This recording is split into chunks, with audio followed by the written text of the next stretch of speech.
Ma'am, it's me, Kay. Wow, I just, instantly dialed your parents' number.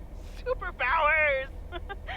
Probably just muscle memory or something like that, right? Or maybe it's like that thing where you smell something and it instantly triggers this mega old memory you didn't even know you had. Know what I mean? Oh man, I had that once when Barry bought me lilacs, and the smell instantly mentally teleported me to when I was 6 years old and fell out of a tree. And I ended up with all this lilac-smelling tree gunk all over my face. You remember that, right? What if it's like that with old phone numbers? You go, must dial M, and then your brain just triggers your fingers to dial? Man. Anyway, I didn't call about that, obviously. I was thinking of maybe taking a stroll around the lake this Sunday, clear my head, and then Maureen suggested maybe you'd like to tag along. Not that I'm asking because of Maureen, of course, just thought it might be fun to check out the old hangouts and the lake sites and all. If you do want to join, I'll be at the watchtower overlooking the lake at 11 a.m. Sunday. I'll probably hang around a bit, so I'll see you when I see you. Sunday morning watchtower. Be there or be square.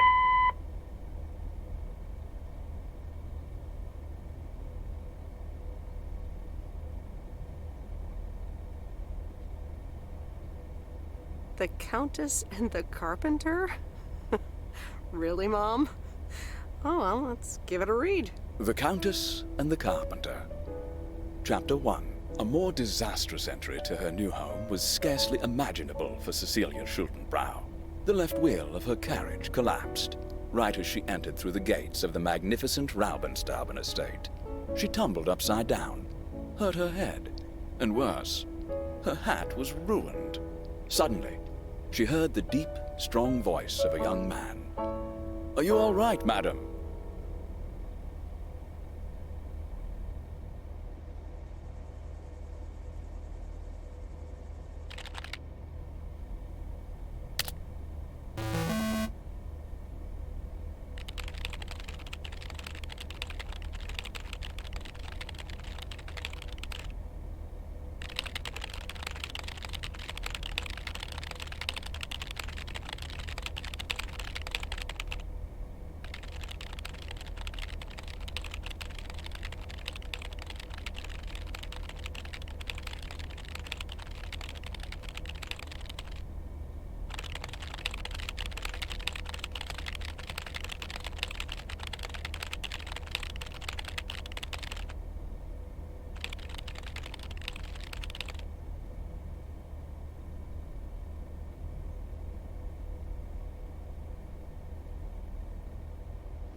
Hey, Em! Up here! Hiya! Should I just come up? Come on up! You just have to watch your step on the third ledge. Should be good.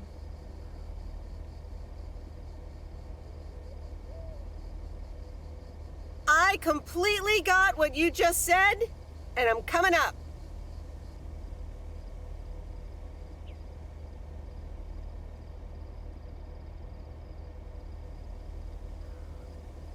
Hi there. Good to see you. So glad you made it. Isn't it nice up here?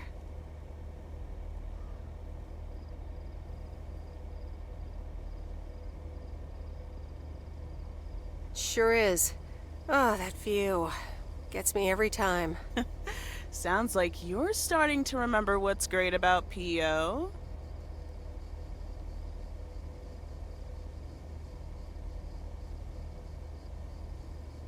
Those times we took some pie up from the diner after school and sat here talking about whatever we felt like. Oh, yeah. How about that afternoon I snuck in some beers from Uncle Stan, and they were really disgusting, and you puked all over the rail? In fact, wasn't it kind of where you're standing right now?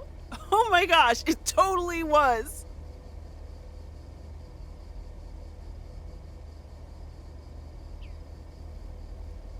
Ew! Oh, did you have to bring that up again? I was not counting on getting that much in touch with my younger self. I'm glad you're back. I kind of missed having you around. I feel the same way. So, what's life been like for you since you left? Positives? Negatives? You know, I went to university, got a job.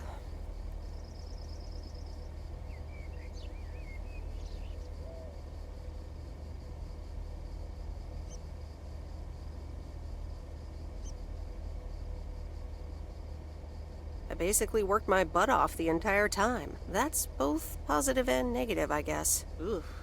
That doesn't sound like a sustainable life plan there. You okay? Yeah, it gets a bit busy sometimes. I can imagine Providence Oaks is less complicated. Well, maybe it is, and maybe it isn't. Ooh, that sounds juicy. Is this about something or someone?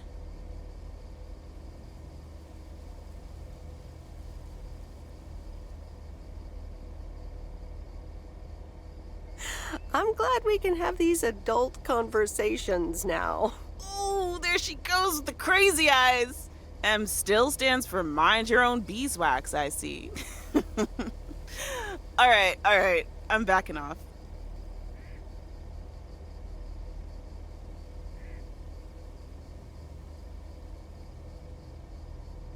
What about you? How have you been? I mean, really? Really? It's been great, and it's been tough. You know, I guess it's like that for everyone. I mean, I wanted to go to art school, yes, but turns out I wasn't good enough, or at least that's what they told me when I applied. So I decided to stay and do my own thing. Make music, perform and stuff, you know. I picked up some shifts at the diner, Barry and I reconnected, got married, and then Max came along.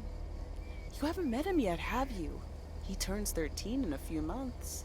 Time flies. Anyway, having Max gave things a different rhythm, but I still continued with my music. Even managed to get a bit of a buzz going in Portland. Lined up a few interesting gigs.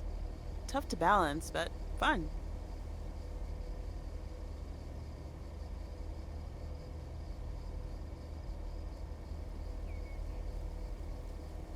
That sounds exciting. Yeah, just like that, Uncle Stan got sick. Hit him and Aunt Mo like a ton of bricks. It was crushing. There I was, just about to get somewhere with my music, but I just couldn't let them down. So I stayed.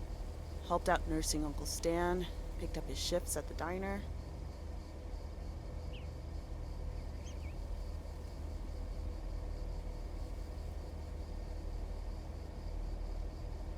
Sounds like you really stepped up. Well, in hindsight, it was a lot. In the moment, though, you don't stop to think. You just do it. Where was Barry in all this? Barry was actually really great. We divided tasks back at the house, and he took care of Uncle Stan when he could. No questions asked. He was just there.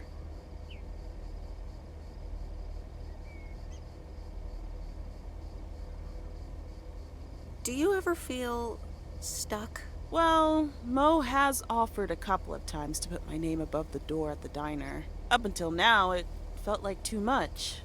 Too soon. Too definitive. But I don't know. Maybe if she asks again, I'll think about it.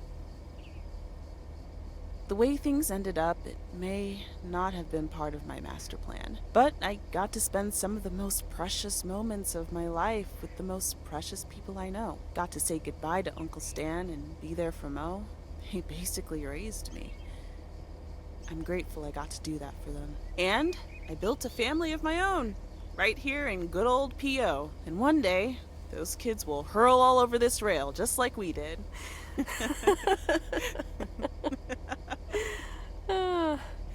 So yeah, it's been tough, but looking back, I wouldn't trade any of it for the world.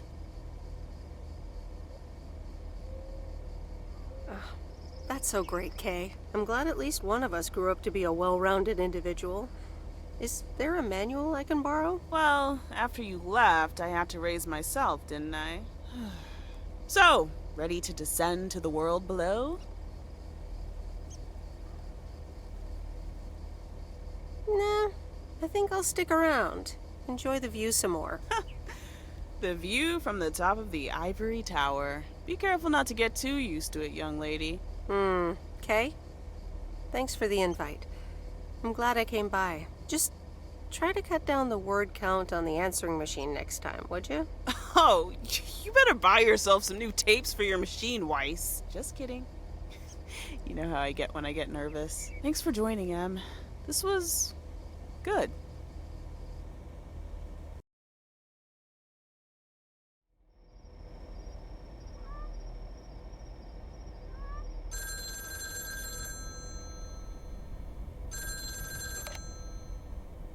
Hello? You're speaking to Monster Deal Central. How may I help you? Hey, Steve. You're in a good mood? Meredith, please tell me to calm down. We are so close to a deal. Added 87 in shops all across America. Monster deal.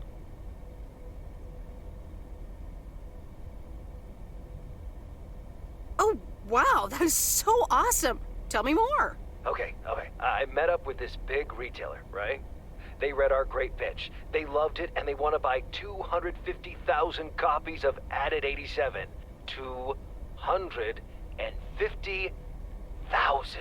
Multiply that by like $35.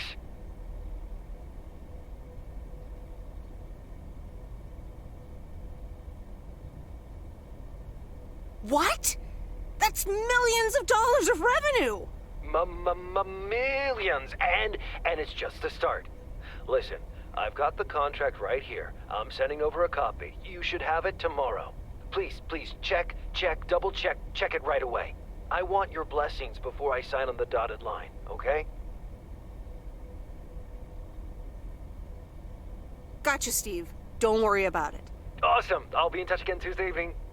I'm so excited, and I just can't hide it.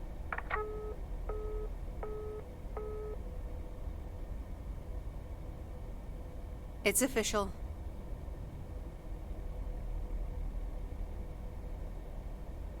I love horror movies. A Nightmare on Elm Street is radical.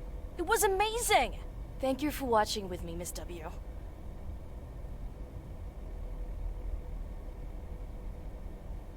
You're welcome. I'm never going to sleep again. Huh, maybe you shouldn't have watched the movie. Man, I wish my parents would let me watch these movies. I can't wait until I move out.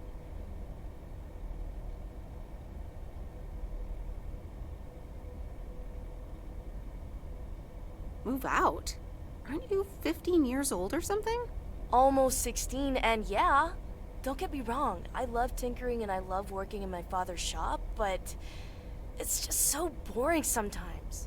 I want to see more of the world. I want to meet more people. I'm sure you've noticed, but there's not many teenagers here in Providence Oaks, and I'm homeschooled, so I don't have many friends to hang out with either.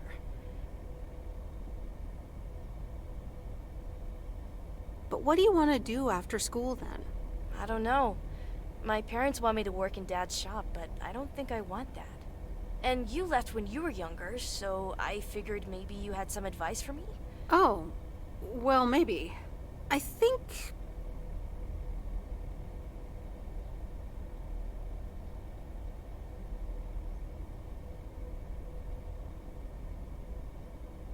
you should really give school a chance. There are quite a few universities that will let you tinker on things way bigger than just cars.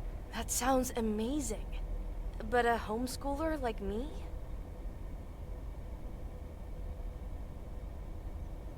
Sure they would. And you know what? I'll help you once the time comes to apply. But you'd still have to study really hard. I can do that. Thank you so much, Meredith. For talking to me and stuff. You're very welcome, Lori. I had a lot of fun tonight. Me too. I should get home soon. Later, Meredith. Later.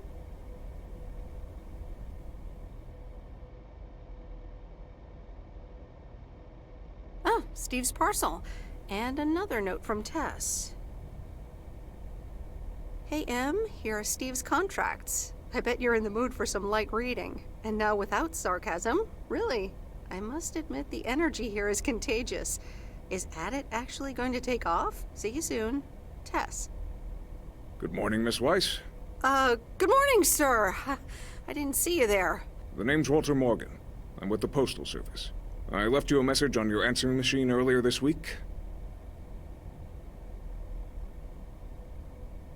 Ah, yes, I remember. Miss Weiss, if you could follow me into the office. I'd like to ask you a few questions.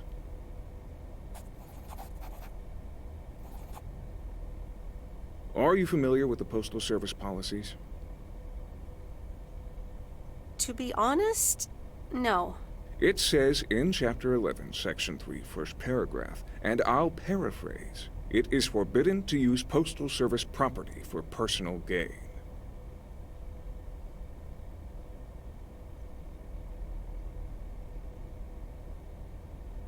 Oh, okay, sounds reasonable. Miss Weiss, I'm aware that you've only just begun working here, but I trust that you do not take the responsibilities of a postal worker lightly.